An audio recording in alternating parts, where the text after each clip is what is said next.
All right, let's dive in.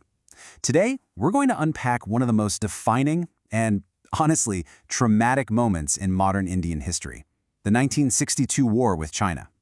And this isn't just going to be a simple history lesson. We're looking at a catastrophic failure through the eyes of someone who was right there on the inside. To really get a handle on the gravity of what went down, you have to start right here, with these words from Brigadier John Dalvi. Now, this was a commander on the front lines, a man who was captured and became a prisoner of war. So his perspective, it's not academic, it's visceral. And he doesn't call 1962 a simple military defeat, he calls it a national failure across the board. And that really leads us to the big question, doesn't it? This wasn't some kind of surprise attack that nobody saw coming. It was more like a slow-motion car crash. So how did this happen? How did a proud, confident nation walk straight into an absolute catastrophe? To figure that out, we've got to dissect this whole thing. Look, this disaster wasn't because of one single mistake or one lost battle. It was a total systemic collapse.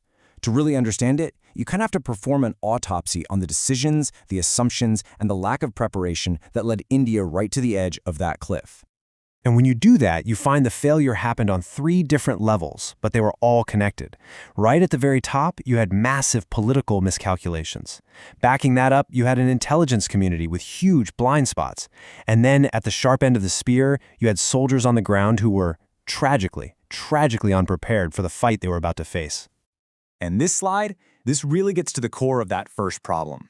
You're looking at 2 totally different realities on a collision course. India was pushing this forward policy, basically setting up little outposts deeper and deeper into disputed land. The thinking was that this was all a big political chess game, and that China would never actually escalate to a real war. It was idealistic. The problem? China wasn't playing chess. They were getting ready for a fight, and they were more than prepared to use force.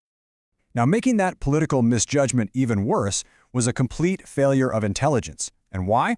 It wasn't that they had no information. The problem was that the people in charge wanted to hear good news, so the intelligence agencies were under pressure to deliver reports that fit the government's sunny outlook. So all the clear warnings, Chinese military buildups, new roads, supply dumps, all of it was either ignored, downplayed, or just never made it to the top.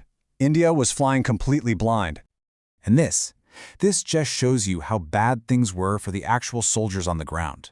It wasn't a fair fight. It wasn't even close.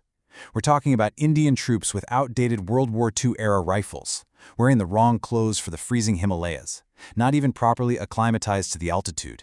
And they were facing the PLA, a modern, well-equipped, well-trained army built for that exact terrain. This wasn't just a gap in weapons. It was a chasm in basic preparedness. So you see the perfect storm brewing, right? You've got political wishful thinking, you've got blinded intelligence, and you've got an unprepared military. That forward policy, which was supposed to be a show of strength, ended up being the tripwire. It lit the fuse. And this wasn't a slow burn, it was an explosion. And the speed of the collapse was just shocking. On October 20th, China attacks.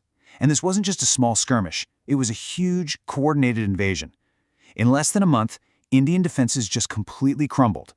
And then, just 33 days after it all started, it was over. China declared a ceasefire on its own terms, having achieved all of its goals. The war was incredibly short, but the shockwave it sent through the country was immense.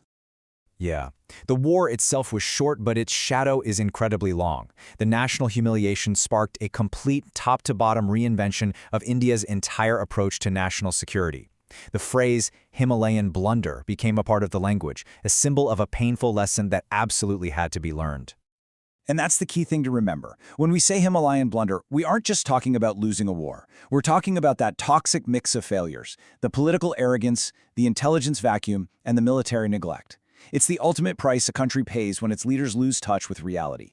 So out of that rubble came some very clear, very transformative lessons. Number 1, never again let your political ambitions get ahead of your actual military power. 2, intelligence has to be allowed to speak truth to power no matter how ugly that truth is. 3, you have to constantly modernize and equip your military. And 4, idealism is great, but it has to be balanced with a heavy dose of realism. These 4 pillars basically became the foundation of India's entire modern defense strategy. In the end, it really all comes down to that number, 1962. It's a year that's seared into India's psyche. It's the year the country lost its innocence on the world stage, for sure. But it was also the year it started the long, hard road toward building a truly modern military and a more pragmatic foreign policy. It was a failure, yes, but it was a failure that forced a profound and necessary change.